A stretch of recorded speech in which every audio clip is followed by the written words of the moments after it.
दे धडक बेधडक आपल्या परिसरातील ताज्या घडामोडी, घटना, समस्या, विविध क्षेत्रातील सर्वदूर बातम्या पाहण्यासाठी लोकशक्ती लाईव्ह न्यूज चॅनलला सबस्क्राईब करा आणि नोटिफिकेशन मिळवण्यासाठी बेल आयकॉनला प्रेस करा.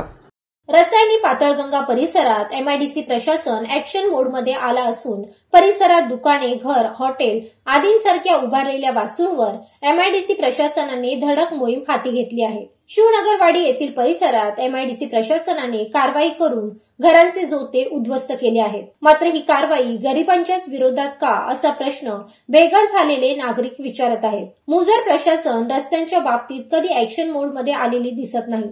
मात्र मोलमजुरी करून जगणाऱ्यावर कारवाई होते. मोलमजुरांना बेघर करून सरकारच्या झोळीत हे प्रशासन काय टाकतंय असा सवाल आता पीडित करत आहेत. मोलमजूर गरिबांची घरे, दुकानांवर कारवाई करताना प्रशासन डोळ्यावर पट्टी बांधून त्यांना उद्ध्वस्त करण्यात व्यस्त असलेले पाहायला मिळत आहे. संविधानानुसार या देशात सर्वांना राहण्याचा, जगण्याचा अधिकार असताना देखील प्रशासन कारवाई करण्याआधी एखादी नोटीस किंवा सूचना सुद्धा देत नसून यात लोकशाहीची पायमल्ली झाल्याचे दिसत आहे. प्रशासनाद्वारे सुरू असलेली कारवाई ही हुकुमशाही पद्धतीने सुरू असल्याचे चित्र दिसत आहे. मात्र एवढे होऊन सुद्धा लोकप्रतिनिधी उंटावरून खाली येत नाही ही खेदाची बाब आहे. कारवाईग्रस्त नागरिक येत्या विधानसभा निवडणुकीत त्याला प्रत्युत्तर देतील का हा पुढील प्रश्न जरी असला तरी सध्या ज्यांना काम नाही, रोजगार नाही, जे बेघर आहेत त्यांनी आता कुठे जायचं हा सर्वात मोठा प्रश्न त्यांच्या समोर उभा आहे.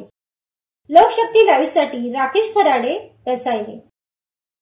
अशाच सच्चाई दर्शवणाऱ्या बातम्या पाहण्यासाठी लोकशक्ती लाईव्ह न्यूज चॅनलला लाईक करा, शेअर करा आणि सबस्क्राईब करा.